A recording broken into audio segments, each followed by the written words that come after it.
Hey guys! So today I am super excited to be talking to you about The Witch Hunter by Virginia Boaker.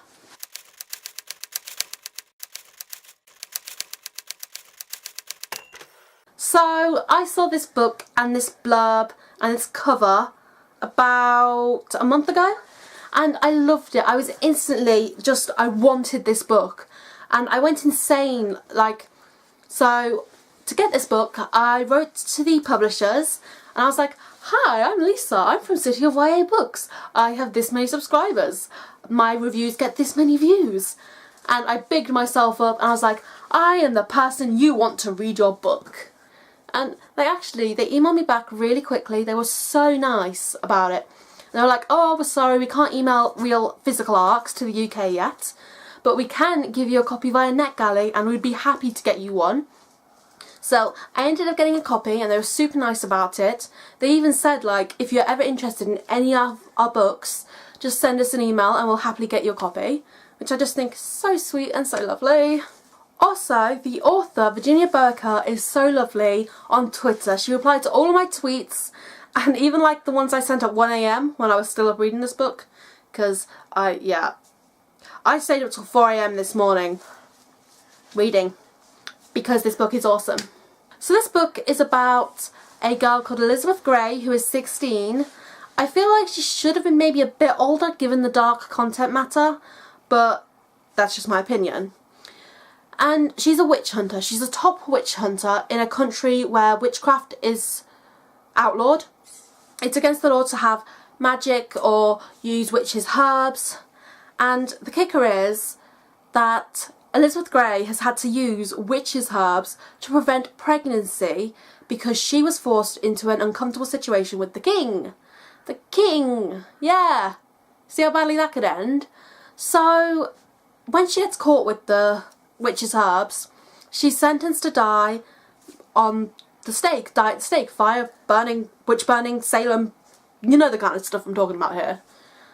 And she gets saved, of course, she very nearly dies, and then it's about her and the other witches, the reformists they're called, not rebels.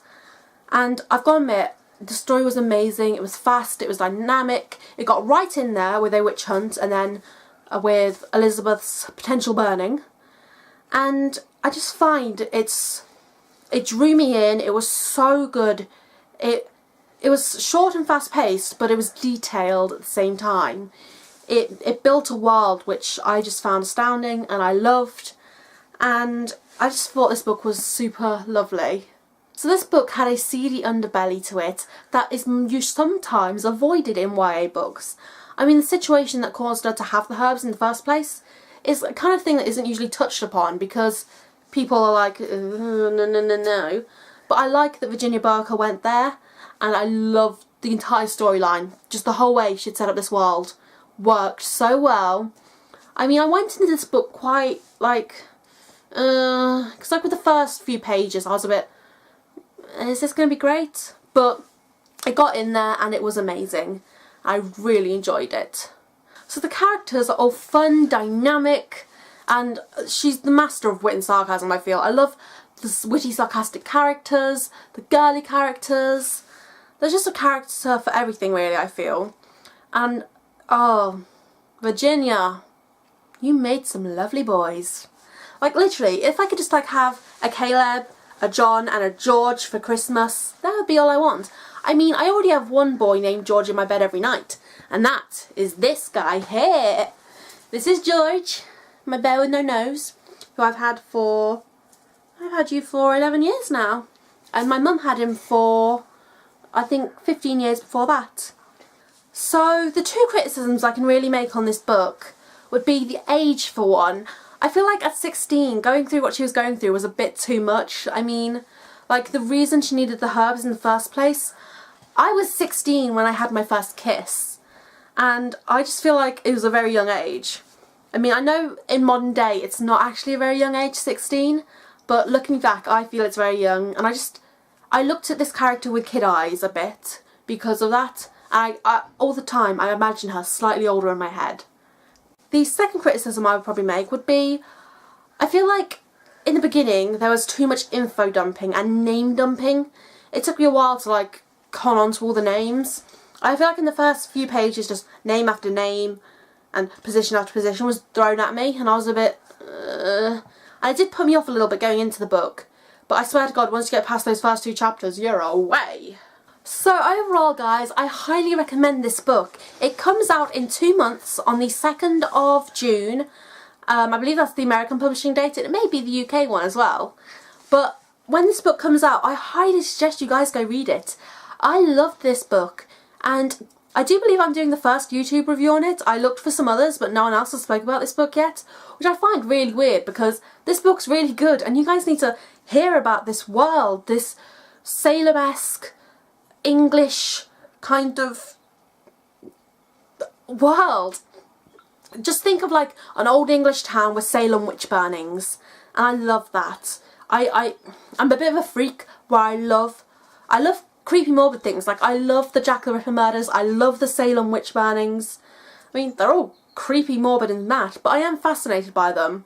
So to see a book so deeply in it that can also be lighthearted and fun was amazing. It dealt with the subject matter perfectly. I just enjoyed this book so much. I would recommend this book to people who have read and enjoyed The Sin Eater's Daughter by Melinda Salisbury, the Grisha series by Lee Bardugo, and Graceling by Kristen Cashore. These kind of books all have the same kind of vibe to them, if you get me. So if you enjoyed these, then I'm pretty sure you will enjoy The Witch Hunter by Virginia Boaker. Highly recommend you guys put it on your pre-order lists. I'm about to go onto my Amazon and pre-order a copy myself because I love it. Even though I would still love a physical ARC if one could be sent to me. I would really love that. I would really love it as part of my collection. I would buy a physical ARC because I love ARCs. I just think they're a lot more real, I feel, if that makes sense. About to go on Amazon, I'm about to go buy a real copy, even though I already have one. I have a director today, seriously, she wants to be mentioned in the video, so just come around here, show your face. I have a director. Go sit, let me do my outro. Don't you dare do that! Sit. Don't you dare. So at the end of the day, this book was amazing, and yeah, that's all I can really say. Click that button over there to subscribe to my channel, and 2 of my more recent videos will be linked in the boxes down there. So go check out my weird wacky work. Go subscribe to me to watch more of my weird shenanigans. Thank you so much for watching, guys.